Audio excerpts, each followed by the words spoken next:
तो dear friends, आज हम आपको बताएंगे कि कोई भी और स्ट्रक्चर बनाते हैं तो उसमें ओरिएंटेशन ऑफ स्ट्रक्चर ये क्यों इम्पोर्टेंट है। ठीक है, सबसे सिंपलेस्ट एग्जांपल से देखेंगे तो एक फ्रेम स्ट्रक्चर का इमेजिन कीजिए। कोई फ्रेम स्ट्रक्चर बिल्डिंग के लिए बना रहे हैं, उसमें कॉलम और बीम का फुटिंग का सेटिंग है। ठीक है, तो आप ध्यान से देखेंगे तो अगर हम प्लान ड्रॉ करते हैं, ये सपोज कीजिए कॉलम का ये विड्थ है या और हाइट नहीं, ये लेंथ है। हम प्लान की बात बोल रहे हैं। ठीक है, ये कोई कॉलम दिया हुआ है और इसमें से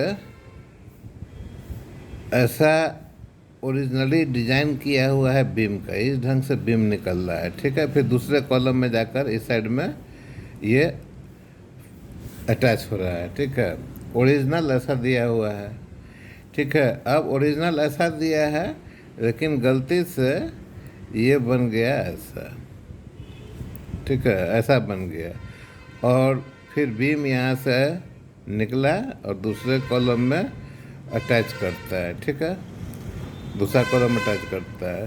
तो इस कंडीशन में और इस कंडीशन में बहुत डिफरेंस है। ठीक है, जब इस बीम के ऊपर में लोडिंग होगा, इस बीम के ऊपर में जब लोडिंग होगा तो फिक्स्ड एंड मोमेंट की जब बात करते हैं तो बीम पर ऐसा मोमेंट रहेगा। आपको मालूम है, बीम पर इस ढंग से सपोज कीजिए कि एक एंटी क्लॉकवाइज है तो कॉलम पर क्लॉकवाइज मोमेंट होगा। सेम केस यहाँ पर मोमेंट होगा बीम में एंटी क्लॉकवाइज, कॉलम पर क्लॉकवाइज मोमेंट होगा। ठीक है, तो जो कॉलम पर मोमेंट लगने वाला है तो इस केस में क्या होता है, अगर इसका हम वर्टिकल करें, वर्टिकल हम देखें, सपोज कीजिए कि इसका हम व्यू देख रहे हैं इस कॉलम का हम यहाँ पर व्यू लेके चल रहे हैं। अब ये बीम जो है सो इस ढंग से निकल रहा है।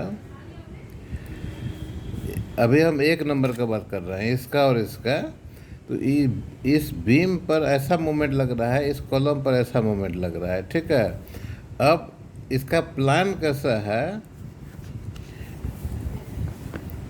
कॉलम का क्रॉस सेक्शन कैसा है, इस ढंग से। ठीक है, तो कैलकुलेशन के हिसाब से जब आप कैलकुलेट करेंगे तो उसमें आज जो प्रैक्टिकल होता है उसमें भी इस मोमेंट का प्रभाव जो है, अगर कॉलम इस टाइप से बना हुआ है तो इस मोमेंट का प्रभाव ये कॉलम अच्छी तरह से ले लेगा। मतलब कि ये सही पोजीशन है मोमेंट को बर्दाश्त करने का। ठीक है, इसमें जो सरिया का डिजाइन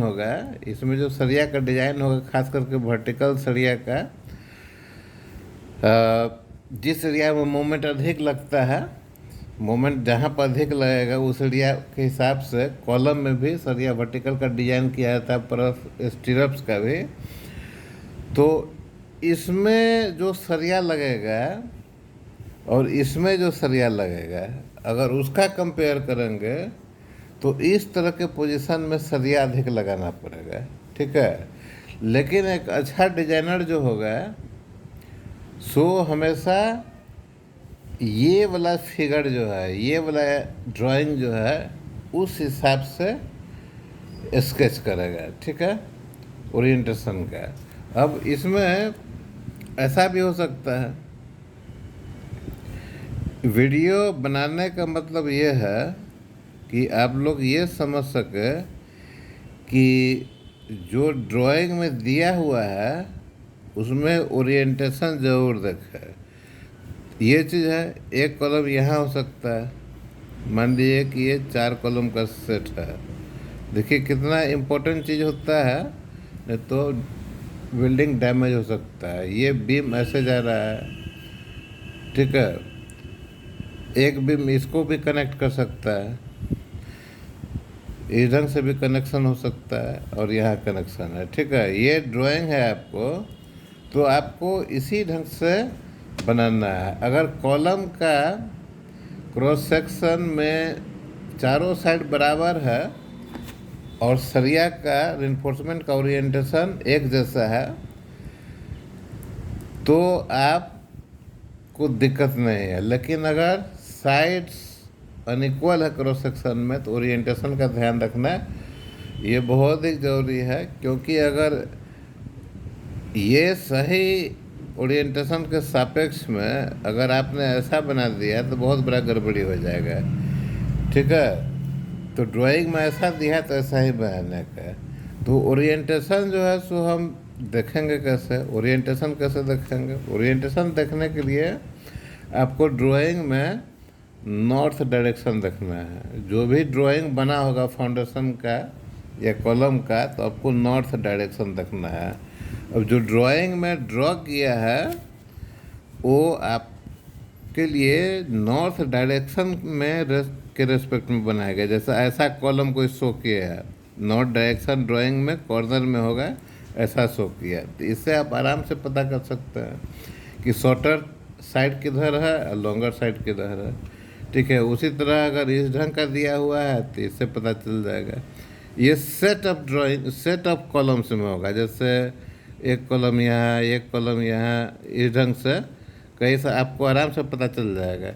कॉलम का अब इसी ड्राइंग में है, एक कॉलम ऐसा भी हो सकता है। ठीक है, तो इसमें कंफ्यूज नहीं करेगा, नॉर्थ डायरेक्शन से उसको चेंज कर लेना है। तो ये सिंपलेस्ट वे है समझने के लिए। इंडस्ट्रियल ड्राइंग में कैसे अफेक्ट होता है ये? इंडस्ट्रियल ड्राइंग में ये बहुत ज़बरदस्त प्रॉब्लम क्रिएट कर सकता है। मैं बताता हूँ कैसा, आप ध्यान से देखिए, बने रहिए। देखिए इंडस्ट्रियल में क्या होता है कि इक्विपमेंट टू इक्विपमेंट कनेक्टिविटी का बात आता है। ठीक है, इक्विपमेंट टू इक्विपमेंट कनेक्टिविटी का बात आता है। तो हर पार्ट को अलग अलग पार्ट में बांटा जाता है। आप सपोज कीजिए, अब मैक्सिमम कनेक्शन जो है सो रिजिड होता है। मान लीजिए कि एक इक्विपमेंट है ये, ठीक है, मान लीजिए, आप ध्यान से देखेंगे वीडियो में, बने रहिए। एक इक्विपमेंट है ये इक्विपमेंट 1, ठीक है। दूसरा इक्विपमेंट जो है सो यहाँ पर है। प्लान में समझ सकते हैं इसको, एलिवेशन में भी समझ सकते हैं, इक्विपमेंट 2, ठीक है। दोनों इक्विपमेंट में कनेक्शन करना है, ठीक है, दोनों इक्विपमेंट में कनेक्शन करना है, तो इसको डिफरेंट मेथड से कनेक्ट किया जाता है। खास करके equipment to equipment connection fix होता है, या कनेक्शन को ले जाने का मीडियम फिक्स होता है। ठीक है, अब मान लीजिए कि इसको कनेक्ट करना है, ठीक है, यहाँ भी नॉर्थिंग प्ले करेगा। ये नॉर्थ डायरेक्शन है, या तो नॉर्थिंग रहेगा या किसी स्ट्रक्चर के रेफरेंस में, कोई स्ट्रक्चर होगा है ना, उसके रेफरेंस में इसका डायरेक्शंस वगैरह दिया जा सकता है। ठीक है, किसी स्ट्रक्चर के रेफरेंस में, लेकिन most of the case north direction के रेफरेंस में रहता है। अब इस इक्विपमेंट को कनेक्ट करना है, ठीक है। सुविधा के लिए आगे में इस ढंग का कोई स्टेप बना देते हैं, इस ढंग का कोई स्टेप बना देते हैं, ठीक है। ये पोर्ट है, पोर्ट के थ्रू कनेक्ट करना है। कनेक्ट कैसे होगा, तो सपोज कीजिए कि इसका कनेक्शन के लिए जो भी सिस्टम है, यहाँ से यहाँ गया और फिर यहाँ से यहाँ गया, ये कनेक्ट हुआ। यहाँ पर भी हो सकता है कि कोई स्ट्रक्चर बनाना पड़े, वो स्ट्रक्चर में सिविल और मैकेनिकल सिस्टम इन्वॉल्व हो सकता है इलेक्ट्रिकल सिस्टम भी इन्वॉल्व हो, जो यहाँ बनाना जो हमको पड़ रहा है। ठीक है, अब ये नॉर्थ डायरेक्शन के अनुसार ये सही पोजीशन है। अब आप इमेजिन कीजिए, ठीक है, हमारा इंजीनियर क्या किया है कि इक्विपमेंट 2 जो है उसका फाउंडेशन सिविल में सही बना दिया। ठीक है, इक्विपमेंट ई के केस में क्या किया कि वो थोड़ा सा नासमझी दिखला दिया और जैसा बनाना चाहिए था उस ढंग से नहीं बना पाया। ये पोर्ट जो यहाँ पर है उस पोर्ट को यहाँ बना दिया। ठीक है, अब देखिए जो कनेक्शन ऐसा हो रहा था उस कनेक्शन को लाने के लिए अलग अलग इंतजाम करना पड़ सकता है। जैसे थोड़ा कनेक्शन आगे जाएगा, फिर यहाँ एक स्ट्रक्चर बनेगा, थोड़ा यह कनेक्शन यहाँ आएगा, फिर इसको यहाँ पर लेके जाएगा, फिर यहाँ स्ट्रक्चर बनेगा, फिर यहाँ जुड़ेगा। ठीक है, कितना अंतर हो गया। अगर कनेक्शन के लेंथ से इक्विपमेंट का एफिशिएंसी इफेक्ट होने वाला है डिजाइन में, तो यहाँ लेंथ भी बढ़ जाता है। ठीक है, अगर ये कनेक्शन रिजिड टाइप का है, मतलब अलग अलग पार्ट में बटा हुआ है। ठीक है, अलग अलग पार्ट या तो सप्लायर सप्लाई कर रहा है या हम खुद फैब्रिकेट कर रहे हैं, अलग अलग पार्ट में है। देखिए, आपको अगर इंडस्ट्री में काम कर रहे हैं तो आपको अंदाज़ा होगा। तो ये अलग अलग पार्ट जो है, तो देखिए इसमें हमारा केस 1 जो है उससे अधिक पार्ट इसमें लगेगा आपको, ऑब्वियस। ठीक है, तो क्या होगा कि इसका कॉस्ट बढ़ जाएगा। अब लेंथ के कारण, लेंथ बढ़ने के कारण एफिशिएंसी भी अफेक्ट हो सकता है। ये ओरिएंटेशन बढ़ने के कारण, चेंज होने के कारण उसका कनेक्शन में जो मटेरियल लगा है वो भी चेंज हो सकता है। तीसरा झंझट एक ये भी हो सकता है जो कि बहुत बड़ा परेशानी हो सकता है। वो क्या हो सकता है कि अगर ये सही पोजीशन है ये वाला, इस सही पोजीशन में अगर इक्विपमेंट E1 के पास और भी छोटा कोई इक्विपमेंट आ रहा है, यहाँ पर लगा हुआ है, जिसका दूरी, जिसका डिस्टेंस ये स्ट्रक्चर के रेफरेंस में अगर लिया जाए तो सपोज कीजिए कि 1 मीटर है, एकदम नज़दीक में है, इसका सटा हुआ है। ठीक है, इससे भी इसका कनेक्शन हो रहा हो, इससे भी पोर्टिंग कर रहा हो इसका इक्विपमेंट का। ठीक है, अब ये स्ट्रक्चर जो है सो अगर यहाँ पर बनता है तो कुछ ना कुछ इफेक्ट पड़ेगा। हो सकता है कि ये लाइन इसी से चला जाए, या एकदम यहाँ पर मान लीजिए कि एक और स्ट्रक्चर है तो यहाँ से लाइन नहीं जा सकता है तो और परेशानी आ जाएगा, ये सोचेगा कि यहाँ से लेकर चला जाए। इसीलिए ये बहुत इम्पोर्टेंट है कि जब आपको ड्राइंग मिलता है, जब ड्राइंग मिला आपको, जब आप ड्राइंग मिला, कौन सा ड्राइंग, जनरल अरेंजमेंट ड्राइंग जब मिला, जनरल अरेंजमेंट ड्राइंग में आप क्या देखिए, आप जनरल अरेंजमेंट ड्राइंग में आप की प्लान देखिए। ठीक है, की प्लान कहाँ होता है, जैसे ये ड्राइंग है, ध्यान दीजिए, ये ड्राइंग का सीट है, तो यहाँ की प्लान होता है। ठीक है, यहाँ आपका बना हुआ है ड्राइंग जिस पर आप काम करने वाले हैं, ये की प्लान होता है और छोटा सा रहेगा, ये स्केल पर नहीं हो सकता है। तो इस की प्लान में इसका लोकेशन दिया रहेगा, जैसे यहाँ पर एक छोटा सा बनाया हुआ है। ठीक है, और डिफरेंट स्ट्रक्चर से सबसे इसका रेफरेंस दिया रहेगा ताकि ओरिएंटेशन क्लियर हो जाए। साथ साथ इसमें नॉर्थिंग डायरेक्शन भी दिया रहेगा, ऐसा हो सकता है नॉर्थ, ऐसा हो सकता है नॉर्थ, ताकि मैक्सिमम क्लैरिटी इसको मिल सके। तो की प्लान में आप ड्राइंग में की प्लान देखेंगे, साथ साथ इसमें और क्या देखेंगे, जो नियर बाय स्ट्रक्चर है। ठीक है, नियर बाय जो स्ट्रक्चर है, सो ड्राइंग में यहाँ क्या दिया हुआ है और की प्लान में क्या दिया हुआ है। ठीक है, तो आप ड्राइंग में यहाँ कुछ दिखला रहा है, यहाँ मान लीजिए कि ये आपका स्ट्रक्चर जो है, सो ड्राइंग में मतलब यहाँ के हिसाब से, यहाँ के हिसाब से दिखला रहा है इस डायरेक्शन में, और यहाँ पर एक रेफरेंस के लिए बिल्डिंग दिखला रहा है। ठीक है, की प्लान में हम देखते हैं कि यह स्ट्रक्चर ऐसे दिखला रहा है। ठीक है, और ये बिल्डिंग जो है सो यहाँ नहीं होके की प्लान में यहाँ दिखला रहा है। ठीक है, ऐसा आता है। तो ड्राइंग स्टडी करना इसलिए ज़रूरी है क्योंकि अगर इस तरह का मिसमैच है तो आप तुरंत अपना जो सीनियर है उसको बताएंगे। साथ साथ कोऑर्डिनेट्स में भी मिसमैच हो सकता है। यहाँ कोऑर्डिनेट कुछ और दिया हुआ है, यहाँ कोऑर्डिनेट जो है सो XY दिया हुआ है। ठीक है, अब की प्लान से अगर देखते हैं कोऑर्डिनेट तो X1 Y1 दिया हुआ है। ठीक है, अगर की प्लान में कोऑर्डिनेट मेंशन किया, कभी कभी मेंशन किया रहता है, जिस स्ट्रक्चर को बनाना है की प्लान में उसका भी कोऑर्डिनेट कभी कभी मेंशन कर देता है। डिपेंड करता है कि आर्किटेक्ट कितना एफिशिएंट है, इंजीनियर।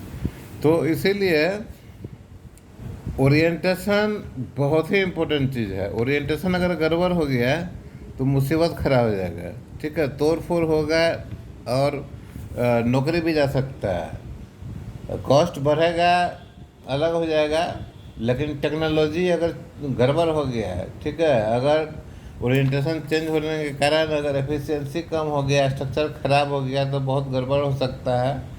अगर प्राइवेट कंपनी में है, अगर प्राइवेट कंपनी में आप काम कर रहे हैं तो आपके साथ बहुत कुछ हो सकता है, ठीक है।